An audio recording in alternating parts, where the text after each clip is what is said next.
In the epic sagas of Middle-earth, where brave heroes stand against formidable darkness, it is easy to paint the world in stark colors: heroes versus villains, free peoples against the forces of evil. Many assume that beyond the realms of elves, dwarves, and the good men of the West, all other human groups were simply aligned with the shadows. However, the truth is far more complex and interesting. Absolutely not all other men in Middle-earth were evil. Tolkien's world is rich with diverse human cultures, and their loyalties were varied, often shaped by geography, history, and individual choices rather than inherent malice. Tolkien deliberately created a nuanced human history for Middle-earth.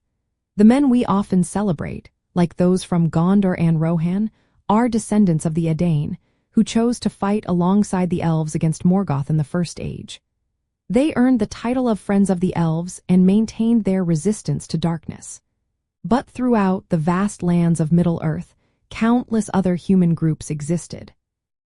Take the Easterlings from the eastern lands of Rhûn or the Haradrim from the southern deserts of Harad. These peoples were often formidable warriors who fought for Sauron during the Great Wars. Yet, their reasons were seldom simple. Many had been deceived for centuries by agents of the Dark Lord, or had their lands conquered and were forced into service. Others might have seen alliances with Mordor as a way to gain power, territory, or resources for their own people, believing Sauron's propaganda. Their actions, while serving evil, often stemmed from very human desires or fears, not an intrinsic evilness. They had their own cultures, their own kingdoms, and their own histories distinct from the Western men. So, how can you discern this complexity when reading or watching? A great way to understand this is to look at their context. Consider their geographical location and their historical relationship with the major powers of the West or the Dark Lord. Were they always under the dominion of Sauron, or were they recently brought to heel? The stories encourage us to see these groups not just as faceless enemies, but as peoples influenced by their circumstances.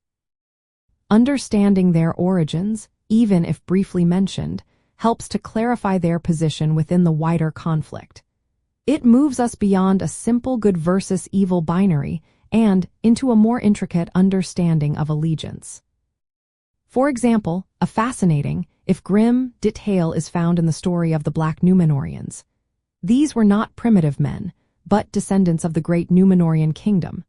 They had sailed eastward and established their own realms, becoming arrogant and eventually corrupted by Sauron's teachings.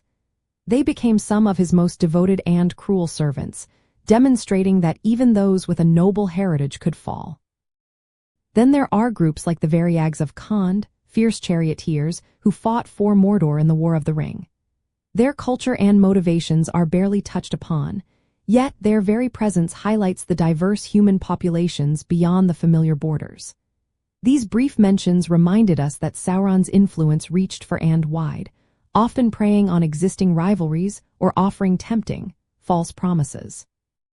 By recognizing that the men of Middle-earth were a vibrant tapestry of peoples, each with their own story and motivations, you gain a much deeper appreciation for Tolkien's world. It reveals that the fight against evil was not just about inherent wickedness but also about overcoming manipulation, fear, and the struggle for self-determination.